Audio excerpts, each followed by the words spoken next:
Good morning student. बेटा हम पढ़ रहे थे खाद्य संसाधनों में सुधार। इसमें क्या कह रहा है कि इसलिए कम वर्षा होने पर फसल उत्पादन क्या हो जाता है, कम हो जाता है। फसल की वृद्धि काल में उचित समय पर सिंचाई करने से संभावित फसल उत्पादन में क्या हो सकती है, वृद्धि हो सकती है। इसलिए अधिकाधिक कृषि भूमि को सिंचित करने के लिए बहुत से उपाय किए जाते हैं। क्या करें कि भारत में अनेक पानी के स्रोत हैं और विभिन्न प्रकार की जलवायु है, अर्थात भिन्न भिन्न जलवायु है, सब जगह अलग अलग जलवायु है। इन परिस्थितियों में विभिन्न प्रकार के सिंचाई की विधियां पानी के स्रोत के आधार के उपलब्धता के आधार पर अपनाई जाती है। इन स्रोतों के कुछ उदाहरण हैं, जैसे कुएं, नहरें, नदियां तथा तालाब हैं।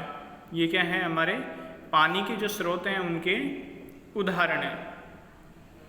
कुएं दो प्रकार के होते हैं, एक तो खुदे हुए कुएं तथा नलकूप। खुदे हुए कुएं द्वारा भूमिगत जल स्तरों में स्थित पानी को एकत्रित किया जाता है। नलकूप में पानी गहरे जल स्तरों से निकाला जाता है। इन कुओं से सिंचाई के लिए क्या होता है,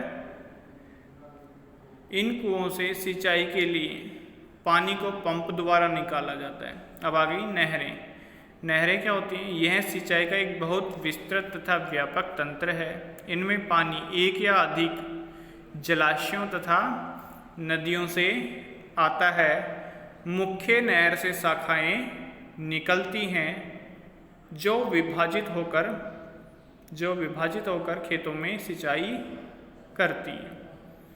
नदी जल उठाव प्रणाली है। जिन क्षेत्रों में जलाशयों से कम पानी मिलने के कारण नहरों का बहाव अनियमित तथा अपर्याप्त होता है, वहाँ जल उठाव प्रणाली अधिक उपयोगी रहती है।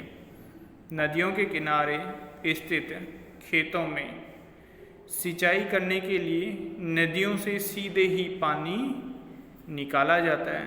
तालाब, छोटे जलाशय जो छोटे क्षेत्रों में बहे हुए पानी का क्या करते हैं, संग्रहण करते हैं, तालाब का रूप ले सकते हैं।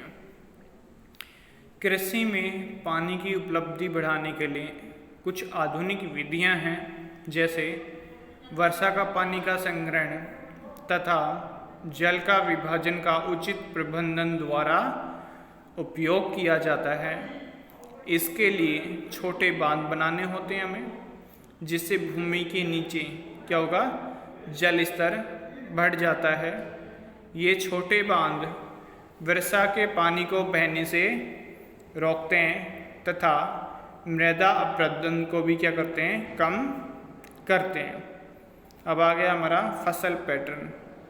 अधिक लाभ प्राप्त करने के लिए फसल उगाने की विभिन्न विधियों का क्या कर सकते हैं, हम उपयोग कर सकते हैं। किस तरीके से हम उपयोग कर सकते हैं बेटा, मिश्रित फल में दो अथवा दो से अधिक फसलों को एक साथ एक ही खेत में हम उगाते हैं, जैसे कि गेहूँ चना अथवा गेहूँ सरसों अथवा मूंगफली सूर्यमुखी।